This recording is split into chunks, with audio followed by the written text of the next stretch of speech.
नमस्कार. श्री निसर्गदत्त महाराज दैनंदिन चिंतन भाग 399 आणि 400. साधक श्री निसर्गदत्त महाराजांना विचारतो, जगातील भयंकर घटना, युद्धे, सामूहिक कत्तल, कारावासातील किंवा इतर ठिकाणचा अमानुष छळ, शोषण, रोगराई, दंगेधोपे, हिंसा, बलात्कार, खून, दरोडे, पिळवणूक हे जग मी माझ्या इच्छेने निर्माण केले असे मी म्हणू शकत नाही. हे मी कसे म्हणू? हे जग माझे आहे असे मी कसे म्हणू? मी कितीही संकुचित, निष्ठुर, मूर्ख असलो तरी एवढे भयानक आणि भयंकर जग मी निर्माण करू शकत नाही. महाराज म्हणाले, असं निष्ठुर जग कुणाला दिसते हे प्रथम शोधून काढा. महाराज म्हणतात, असं निष्ठुर जग कुणाला दिसते हे शोधून काढा. मग हे एवढे निष्ठुर जग दिसते ते का हे पण कळेल. कशाचाही जर छडा लावायचा असेल तर जो कोणी जबाबदार असेल त्यालाच जाब विचारायला हवा की त्याने असे का केले. मी म्हणतो, तुम्ही आता ज्या जगाचे वर्णन केले ते तुम्हीच, म्हणजे तुम्हीच, व्यक्तिगत नाही तर तुम्हीच सर्वजण मिळून जे स्वतःला देहधारी समजतात त्यांनीच लोभ, मत्सर, हाव, ईर्ष्या अशा भावनेच्या आहारी जाऊन केले आहे. त्यामुळे ज्यांनी हे असे निर्माण केले तेच जर समजूतदारपणा दाखवून किंवा देहबुद्धीच्या बाहेर पडून हे सगळे आमूलाग्र बदलवू शकतात. साधक म्हणतो, सर्वच देहबुद्धीच्या बाहेर पडतील आणि जग सुधारेल ही केवळ एक कवी कल्पना आहे, एक स्वप्नरंजन आहे. तुम्ही फक्त कारण सांगितले आणि एका तऱ्हेची आशा जागवली इतकेच, पण तसे होणे नाही असे मला वाटते. महाराज म्हणाले, कुणी एखाद्या नाही तर सर्वजण स्वतःला देहरूप समजतात तोपर्यंत जग हे असेच विच्छ आणि हिंसकच राहणार हे मात्र निर्विवाद सत्य आहे. कुणा एकाचा हा दोष नाही, हा सामुदायिक प्रकारचा गुन्हा आहे. साधक विचारतो, हे ऐकायला आम्हाला खूप छान छान वाटते, पण समस्येचे समाधान अजिबात होत नाही. महाराज म्हणतात, अहो, आपल्यापुरते बोलायचे झाल्यास आपण आपली जबाबदारी उचलायला हवी. आपण स्वतःला देहरूप समजतो म्हणूनच इच्छा, म्हणजे सुखाची इच्छा आणि दुःखाची आणि त्यात मृत्यूची भीती यांना आपण आपल्या ठिकाणी वाव देतो व आपल्यापुरते सुखदुःख, हर्षविषाद, ताणतणाव यांना जन्म देतो. त्यामुळेच ईर्ष्या, लोभ, तृष्णा, हाव यांनी आपण ग्रस्त होतो. वास्तविक आपण माझी ईर्ष्या, माझा लोभ, माझी तृष्णा, माझी हाव असे नाही, तर मीच ईर्ष्या, मीच लोभ, मीच तृष्णा, मीच हाव अशा प्रकारचं असून सुद्धा वस्तुतः आपण तेच आहो. ही आपली दुष्परिणामाकडे न पाहणारी व स्वार्थापोटी अंध झालेली बेजबाबदार वृत्ती त्यामुळे वाढीला लागते. हे सर्व जर लक्षात आले तर तुम्हाला कळेल की दुःख केवळ स्वनिर्मित आहे, पण ते मानवनिर्मित आहे असे म्हणून आपण आपल्या जबाबदारीतून हात झटकतो आणि जबाबदारीतून मुक्त होऊ पाहतो. ते स्वनिर्मित आहे म्हणूनच मानवनिर्मित आहे इतकेच, पण तुमची जबाबदारी पण आहेच. एका गावावर फार मोठे संकट आले, म्हणजे सामुदायिक संकट आले. त्यामुळे कोणी सांगितले की महादेवाच्या पिंडीवर 100 लिटर दुधाचा दुग्धापेश करण्याचा जर तुम्ही नवस केला तर कदाचित ते संकट टळू शकेल. आता नवस फेडायचा म्हणून लगेच सोमवारी दुग्धाभिषेकाचा मुहूर्त ठरवण्यात आला. 100 लिटर दूध मावेल असे निमुळत्या तोंडाची एक मोठी डेक, मोठं भांड तिथे आणण्यात आलं. सर्वांनी आपापल्या क्षमतेप्रमाणे त्यात दूध टाकावे, जास्तीत जास्त दूध गोळा करावे अशी दवंडी पिटवण्यात आली. काही लोकांनी, म्हणजे धूर्त लोकांनी असा विचार केला की एवढे लोक शुद्ध दूध टाकणार, मग आपण गुपचूप त्यामध्ये पाणी जर टाकले 2-4 लोट्या, तर कोणाच्याच लक्षात येणार नाही. परिणाम असा झाला, की त्या गावात सर्वच धूर्त लोक होते. सकाळी भांड्यात ज्या 2-4 प्रामाणिक लोकांनी जे दूध टाकले होते, त्यामुळे पाण्याला पांढुरका रंग आला होता इतकेच. पण सगळे पाणीच होते. तात्पर्य सांगणे न लगे.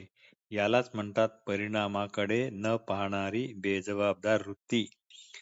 तात्पर्य प्रत्येक जण आपल्या जबाबदारीने वागेल तर त्याला व दुसऱ्याला दुःख हे औषधालाही सापडणार नाही. भाग 400. साधक श्री निसर्गदत्त महाराजांना विचारतो, माझ्यातील मीचा जन्म कशामुळे होतो बरे? माझ्यातील मीचा जन्म कशामुळे होतो बरे? महाराज म्हणाले, मृत व भूतकालीन स्मृती मृत भूतकालीन स्मृती आणि अतृप्त वासना ज्या आपण भविष्यात पूर्ण करू या इच्छेसोबत आपण नसलेला पण केवळ कल्पनेने निर्माण केलेला भविष्यकाळ हे सर्व मिळूनच व्यक्तीला व्यक्तित्व होण्याला वाव देतात. असा वाव जर दिला गेला नाही तर व्यक्ती ही कशी उरणार हे समजायला हवे. हे असे स्पष्टपणे कळणे म्हणजेच सर्व भूत भविष्यकालीन सर्व बंधनातून मुक्त होणे असे होय. ही अशी बंधनाची प्रक्रिया म्हणजेच विचाराचे जाळे कसे काम करते हे स्पष्टपणे ओळखणे होय. आणि हे असे स्पष्टपणे ओळखल्याखेरीज तुम्हाला मोकळे मोकळे अर्थात संघर्षहीन असे वाटणार नाही. हे जर अशा प्रकारे ओळखल्या गेले नाही तर सुखाच्या इच्छेला दुःख मृत्यू इत्यादीच्या भीतीला अंतच राहणार नाही. वस्तुतः ज्यावेळी तुम्ही इच्छा करता तेव्हा इच्छा असता, जेव्हा भीतीग्रस्त असता किंवा भयभीत असता त्यावेळी भीतीच असता. तुम्ही आणि तुमची भीती असे द्वैत नसते.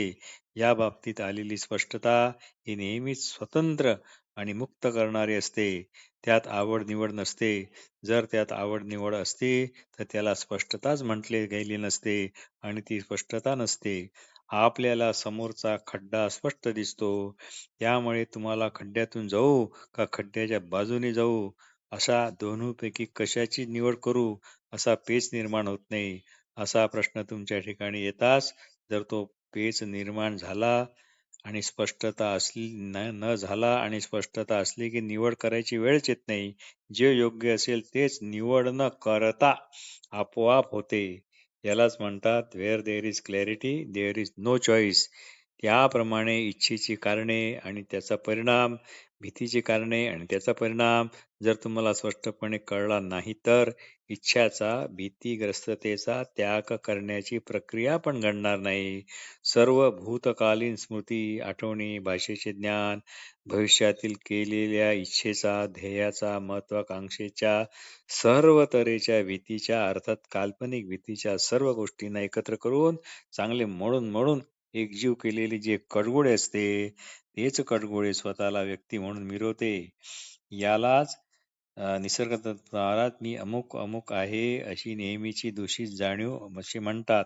तात्पर्य नेहमीची दूषित जाणीव म्हणजे स्मृती, आठवणी, संस्कार, भाषा, ज्ञान, प्रतिमा, प्रतीकांचा आग्रह, पूर्वधारणा, हट्टपूर इत्यादी इत्यादी सर्व भविष्यकालीन आकांक्षा, हेतू, ध्येयपूर्तीच्या कल्पना, सर्व सर्व तऱ्हेच्या भीती, जशी प्रिय आप्त जवळच्या ची मृत्यूची आशंका, स्वतःचे मागचे आजार पण परत डोके वर काढणार तर नाही ना ही भीती, नवीन काही आजार उद्भवणार तर नाहीत ना ही भीती, ही भीती, सगळे नोकरी जाईल ही पण भीती, माझी छान बसलेली जीवनाची घडी विस्कटणार तर नाही ना ही भीती, इत्यादी इत्यादीची या सर्वांची भरवण म्हणजेच आपली नेहमीची दूषित जाणीव आणि नेहमीची दूषित जाणीव जी आपल्या ठिकाणी सध्या आपण मी अमुक अमुक आहे अशा समजामुळे जी दृढ झाली आहे ते दुसरे तिसरे काही नसून एक आपल्याच संस्काराचे आणि पूर्वधारणेचे एक गाठोडे आहे.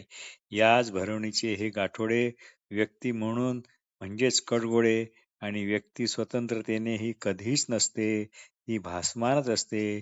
ते केवळ एक भरवणीचे गाठोडेच असते. गवताचा भारा गवताच्या वळलेल्या दोरीनेच बांधावा तसा गवताची दोरी म्हणजे व्यक्तिगत भासमान मी व गवताचा भारा म्हणजे भरवण म्हणजेच कडगोळे म्हणजेच गाठोडे, पण नेहमीची अमुक-तमुक अशी दूषित जाणीव आणि तिचे संस्कार आणि पूर्वधारणेमुळे असलेली तिची भरवण हे दोन्ही एकच. एक म्हणजे एकच. यालाच म्हणतात content of consciousness is consciousness. म्हणजे भरवण म्हणजेच व्यक्तित्व आणि व्यक्तित्व म्हणजेच भरवण. व्यक्ती भरवणेशिवाय स्वतंत्र वेगळी अशी नाही आणि सर्व भरवण सुद्धा व्यक्तीशिवाय स्वतंत्र वेगळी नाही. हे जाणणे ज्यामुळे शक्य होते ते मात्र आपले मूळचे अगोदरपणाने असणारे असणेपणच होय. याच असणेपणाला शुद्ध जाणीव, संवित वगैरे वगैरे म्हणतात. याच अशा असणेपणात असा श्री निसरत्न महाराज यांचा आग्रह असतो. असणेपणालाच चिटकून असा. हा असणेपणा कधीच वैयक्तिक तुझा माझा असा कधीच नसतो. तसा जर तो असेल तर तो अगोदरचा असणेपणाच नाही, हे स्पष्टतेने लक्षात घ्या. तो सर्व किडामुंगीपासून ब्रह्मदेवापर्यंत समान रूपाने नित्य हजर आहे.